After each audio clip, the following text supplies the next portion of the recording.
उनके सामने रखा। 5 व्यक्ति ऐसे जिन्होंने अपने मन की भावना प्रभु के श्री चरणों में रखी, बनाई, इच्छा की, जिज्ञासा की, और उन 5 व्यक्तियों में से 3 की भावना पूरी हुई और 2 की पूरी नहीं। जबकि मनोरथ करना पूरी बात नहीं है। 3 व्यक्तियों की पूरी हुई, 2 की नहीं हुई। उसके पीछे कारण क्या रहा, रहस्य क्या रहा, उसका राज क्या रहा कि 3 का मनोरथ पूर्ण हुआ और 2 का पूर्ण नहीं हुआ। श्री रामचरितमानस के माध्यम से सबसे पहले प्रथम कांड में, श्री बाल कांड में विश्वामित्र जी का मनोरथ। विश्वामित्र जी तपस्या करने से पहले क्षत्रिय राजा थे, लेकिन उनके मन के अंदर भावना जगी, इच्छा हुई कि राजा तो दुनिया में बहुत सारे ऐसे होते हैं, आते हैं चले जाते हैं, कुछ का नाम याद रहता है, इतिहास में रहता है, और कुछ का नाम मिट जाता है। लेकिन ऐसे महान पुरुषों की गिनती में कुछ ऐसा किया जाए आने के लिए, उनकी श्रेणी में आने के लिए, ताकि दुनिया में हमेशा याद बनी रहे हमारी, मैं कुछ करूं। जैसे महर्षि वशिष्ठ, राजा दशरथ के कुल, ब्रह्मा जी के मानस पुत्र, ब्रह्म ऋषि, त्रिकालज्ञ, सूर्य कुल के कुलगुरु महर्षि विश्वामित्र ने राज्य का त्याग कर दिया, भगवान के भजन में लग गए, तप कर रहे हैं, यज्ञ कर रहे हैं, सत्संग कर रहे हैं, धर्मशास्त्र सुन रहे हैं।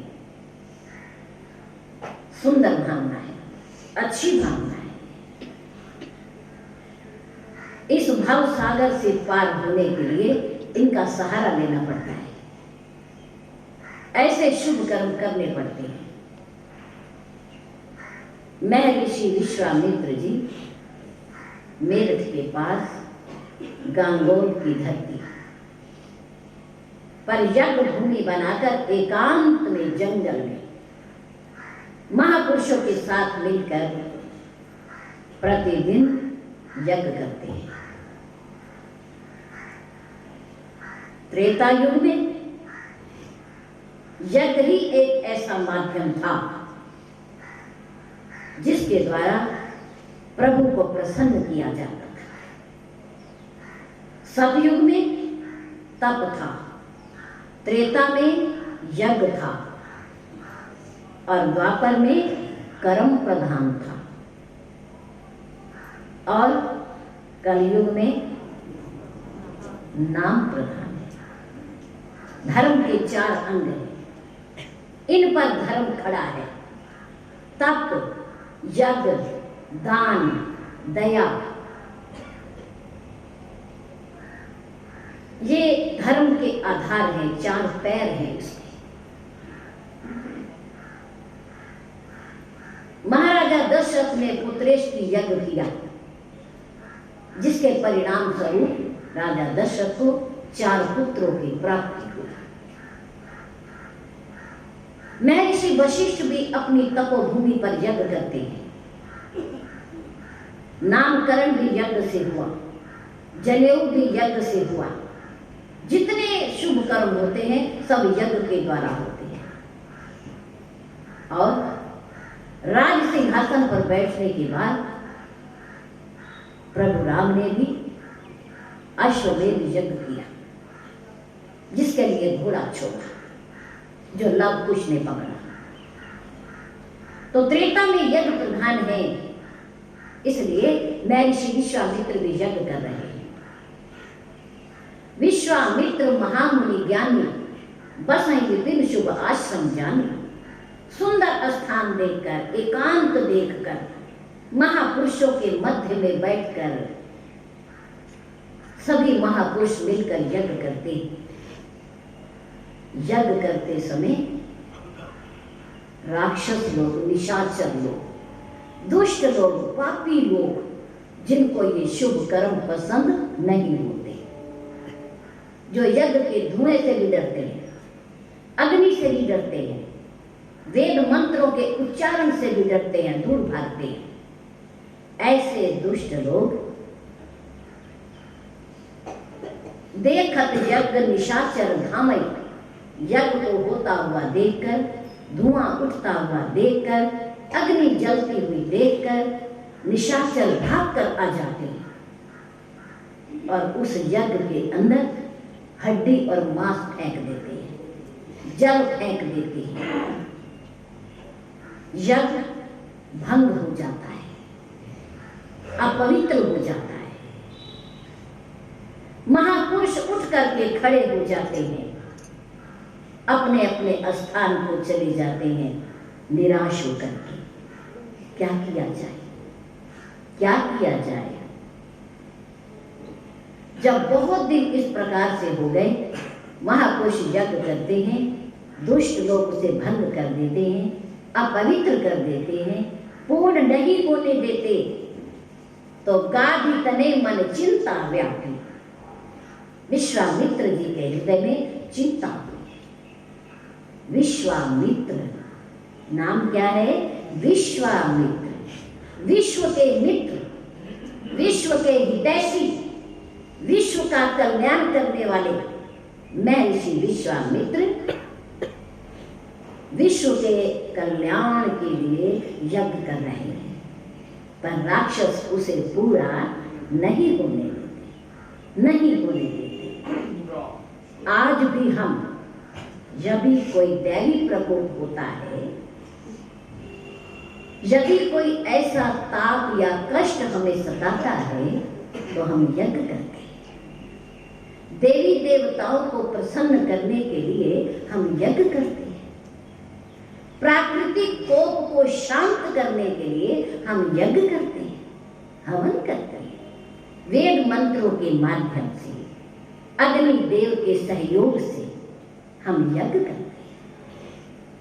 तो गाधी तने मन चिंता व्यापी, हरि बिन मन ही न निश्चर पापी। ये निशाचर, ये दुष्ट लोग लगता है कि परमात्मा की सहायता के बिना मरने वाले नहीं, ये नहीं मरेंगे, ये हमारे यज्ञ को पूर्ण नहीं होने देंगे। शास्त्र कहता है, महापुरुष कहते हैं कि शुभ कार्य में परमात्मा प्रेरक भी होता है और सहायक भी होता है। शुभ कार्य करने की प्रेरणा अंदर से उठती है, अंदर से उठती है, तब शुभ कर्म किया जाता है। परमात्मा की आवाज होती है, आत्मा की आवाज होती है कि ये शुभ कर्म करो, तुम्हें करना चाहिए, करना चाहिए। और उस शुभ कार्य में परमात्मा सहायक भी होता है, सहायता भी करता है। पर लेकिन बुरे कर्म में ना परमात्मा प्रेरक होता है और ना ईश्वर उसमें सहायता करता है, ना सहायता करता है और ना प्रेरक है। बुरे कर्म हमारे प्रारब्ध के अनुसार, हमारे संचित कर्मों के अनुसार, हमारी भावना के अनुसार पैदा होते हैं, किए जाते हैं, करवाए जाते हैं। बुरे कर्म में ना परमात्मा सहायक है और ना प्रेरक है।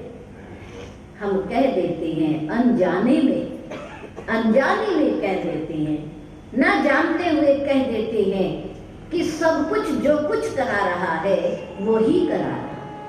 आम भाषा, पर शास्त्र की भाषा में, महापुरुषों की दृष्टि में नहीं, आम भाषा हम कह देते हैं, अनजाने में कह देते हैं कि जो कुछ करवाता है परमात्मा करवाता है, पर नहीं, शुभ कर्म करवाता है, वो बुरा कर्म कभी नहीं करवाता। सोचो, विचारो, अगर बुरा कर्म भी परमात्मा करवाता होता तो वो हमें उसका दंड कभी ना देता, क्योंकि वही करवा रहा है और दंड देने वाला भी वही है। तो जो करवा रहा है वो दंड क्यों देगा? क्यों देगा दंड? लेकिन नहीं, बुरे कर्म का दंड मिलता है। परमात्मा कोप करता है, लेकिन शुभ कर्म में परमात्मा कृपा करता है, कृपा करता है, सहयोग करता है, उसे पूर्ण करवाता है। पूर्ण नहीं होता तो पूर्ण करने की शक्ति देता है, शक्ति देता है। विश्वामित्र जी सोच रहे हैं कि मैं कर्म तो शुभ कर रहा हूं, कर्म तो अच्छा है, सबके कल्याण के लिए है, विश्व के कल्याण के लिए है, पर पूरा क्यों नहीं होता? उसकी प्रेरणा से हो रहा है, पर पूरा क्यों नहीं होता? लगता है कि इसमें कोई ना कोई कमी हमारी जरूर है, हमारी कमी है, परमात्मा की कमी नहीं है, हमारी कमी है। क्या? कि हम कर्म करते हुए सोच रहे हैं कि ये कर्म मैं कर रहा हूं, ये कर्म मैं कर रहा हूं। जब तक ये भाव मन में रहेगा कि ये शुभ कर्म मेरे द्वारा हो रहा है, मैं कर रहा हूं, तब तक परमात्मा की कृपा का पुट इसमें शामिल नहीं होगा। क्योंकि मैं कर रहा हूं, जीव कर रहा है। और जबकि ये कहा जाता है कि शुभ कर्म ईश्वर की सहायता के बिना पूर्ण नहीं होता। पुरुषार्थ जीव का है और कृपा परमात्मा की। परिश्रम हमारा है, प्रयास हमारा है, पर कृपा पूर्ण करने की परमात्मा की, परमात्मा की। हृदय के अंदर विश्वामित्र जी को चिंता हुई, फिक्र हुआ कि शुभ कर्म और पूर्ण नहीं हो रहा, कोई कमी जरूर है, कमी जरूर है। उस कमी का अंदर ध्यान हो गया, ज्ञान हो गया कि कर्म पूर्ण क्यों नहीं हो रहा। जबकि विश्वामित्र जी महाज्ञानी, महातपस्वी, वीतराग, बहुत बड़ा त्याग, उनके अंदर शाप देने की भी शक्ति थी, लेकिन उन्होंने शाप नहीं दिया राक्षसों को। क्यों नहीं दिया? शाप कब दिया जाता है? जब हमारे मन के अंदर किसी के प्रति द्वेष होता है, द्वेष होता है, और उसके प्रति फिर क्रोध उत्पन्न होता है, क्रोध पैदा होता है, तब शाप दिया जाता है, तब शाप दिया जाता है। कण्व ऋषि ने शकुंतला को अपने आने पर उठकर स्वागत न करने पर क्रोध आ गया, शकुंतला पर क्रोध आ गया। कण्व ऋषि ने सोचा, प्रतिदिन मेरे आने पर, मेरी आहट सुनने पर खड़ी हो जाने वाली शकुंतला, मेरा स्वागत करने वाली शकुंतला, मेरी प्रतीक्षा करने वाली शकुंतला, आज मैं सामने खड़ा हूं और वो बैठी है, वो मस्त है। क्या बात है? उन्हें क्रोध आ गया, उन्होंने शकुंतला को अपने से अलग समझा, गुस्सा आ गया, अंदर अग्नि पैदा हो गई। हाथ में जल का लोटा था, अंजलि में जल लिया तमतमाते हुए चेहरे से शकुंतला को शाप दे डाला, जिसे पुत्री की तरह पाला, जिसकी रक्षा की, जिसको जीवन दिया।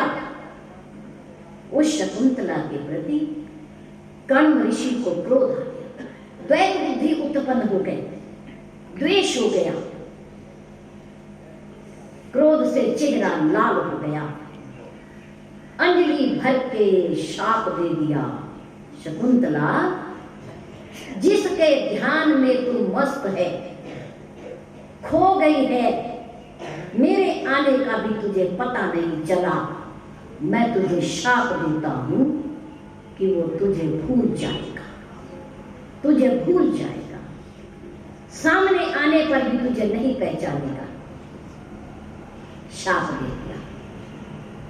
तो शाप देने के लिए अपनी बुद्धि को द्वैत भाव से परिपूर्ण करना पड़ता है कि ये मेरा नहीं है, ये अपना नहीं है। अपने को कभी शाप नहीं दिया जाता, अपनों पर कभी कोप नहीं किया जाता, अपनों पर कभी गुस्सा नहीं किया जाता। आखिर है तो अपने ही ना, अपने हैं ना, थोड़ी देर में ठीक हो जाएगा, ठीक हो जाएगा, कोई बात नहीं। देख करके भी अनदेखा कर देते हैं, लेकिन जहां द्वेष होता है वहां क्रोध आता है, जहां क्रोध आता है वहां शाप दिया जाता है। और क्रोध एक ऐसी अग्नि है जो पहले अपने को जलाती है, फिर सामने वाले।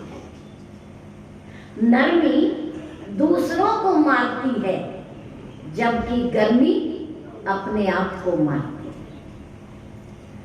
नरमी से दूसरों को जीता जा सकता है, जैसे भगवान राम ने परशुराम जी को जीता, उन पर विजय प्राप्त की, खून